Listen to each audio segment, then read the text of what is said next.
అసలు రాజశేఖర్ రెడ్డి గారు చేసిన జలయజ్ఞంలో వచ్చిన ఆయకట్టే తప్ప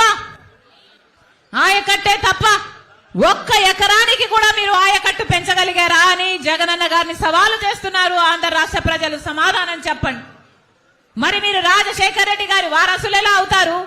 రాజశేఖర్ రెడ్డి గారి సంక్షేమ పాలనకు జగనన్న పాలనకు ఆకాశానికి పాతాళానికి ఉన్నంత తేడా లేదా? నిన్న ఒక ప్రాజెక్టుకు పోయాం.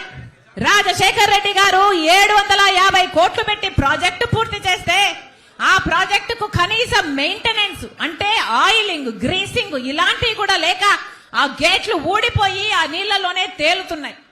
సిగ్గుగా లేదా? గుండ్లకమ్మ ప్రాజెక్ట్ రాజశేఖర్ రెడ్డి గారు ప్రాజెక్టు పూర్తి చేస్తే మీకు కనీసం మెయింటెనెన్స్ చేయడం కూడా చేత కాలేదు అంటే మీరు రాజశేఖర్ రెడ్డి గారి సంక్షేమ పాలన అందిస్తున్నట్టా అని మీకు మీరే ప్రశ్నించుకోండి. రాజశేఖర్ రెడ్డి గారు మాట మీద నిలబడే నాయకుడు. ఏ మాట ఇచ్చినా మాట తప్పని నాయకుడు రాజశేఖర్ రెడ్డి గారు. మరి మీరు ఎన్ని మాటలు చెప్పారు? స్పెషల్ స్టేటస్ తీసుకొస్తాను అని చెప్పారు. ఆ మాట తుంగలో తొక్కారు. పూర్తి మద్యపాన నిషేధం అని చెప్పారు. పూర్తి మద్యపాన నిషేధం అని నేను మేనిఫెస్టోలో పెడుతున్నాను అని చెప్పారు.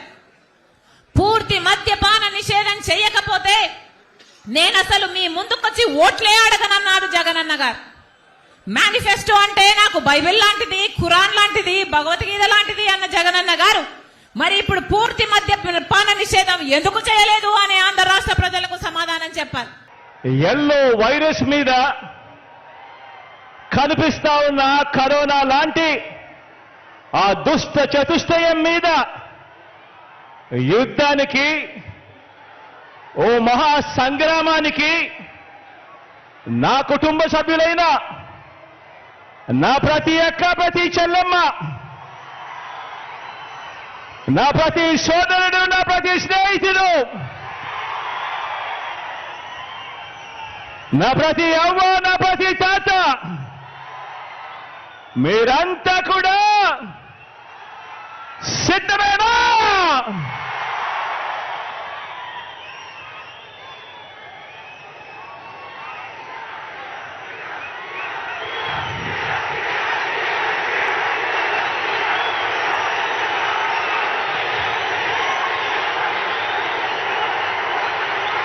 రామాయణము, మహాభారతము మన కర్మ ఏమిటంటే మన రాష్ట్రంలో రామాయణము, మహాభారతము ఈ రెండింటిలోని ఉన్న విలన్లంతా కూడా ఓ చంద్రబాబు నాయుడు గారి రూపేనా, ఓ ఈనాడు రూపేనా, ఓ ఆంధ్రజ్యోతి రూపేనా, ఓ TV5 రూపేనా, ఓ దత్తపుత్రుడి రూపేనా,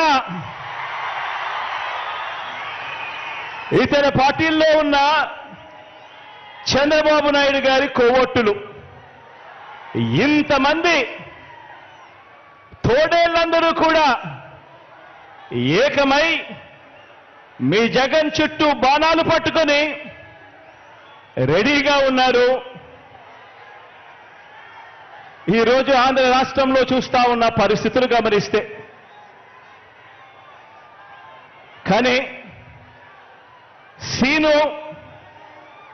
ఈ సీను వారి వైపు నుంచి చూస్తే ఈ సీను ఎలా కనిపిస్తుంది అంటే జగన్ ఒంటరివాడిలా కనిపిస్తాడు.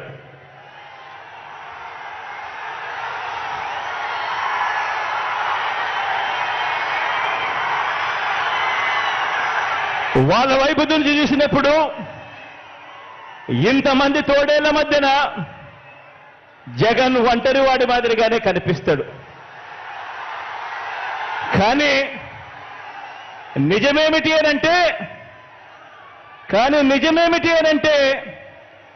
ఇక్కడ కనిపిస్తా ఉన్నదే నిజం.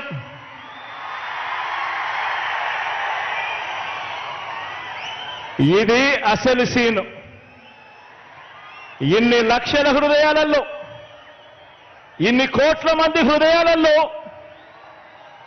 మీ జగన్ మీ గుండెల్లో మీరు స్థానమిచ్చి మీ ఇంటి బిడ్డగా మీ జగన్ మీ గుండెల్లో ఉండడం ఇది నిజం.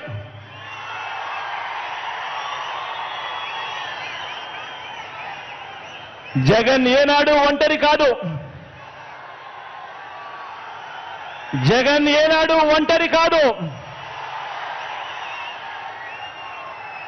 వారికి ఉన్న సైన్యం వారి పొత్తులైతే, వారికున్న సైన్యం వారికున్న పొత్తులైతే, వారి ఎల్లో పత్రికలైతే, వారి ఎల్లో టీవీలైతే, నాకున్న తోడేమిటో తెలుసా? నాకున్న తోడేమిటో తెలుసా? నా తోడు, నా ధైర్యం, నా బలం, పైనున్న ఆ దేవుడు, మీరంతా మీ గుండెల్లో నన్ను పెట్టుకున్న మీ బిడ్డ. ఇది నాకున్న బలం.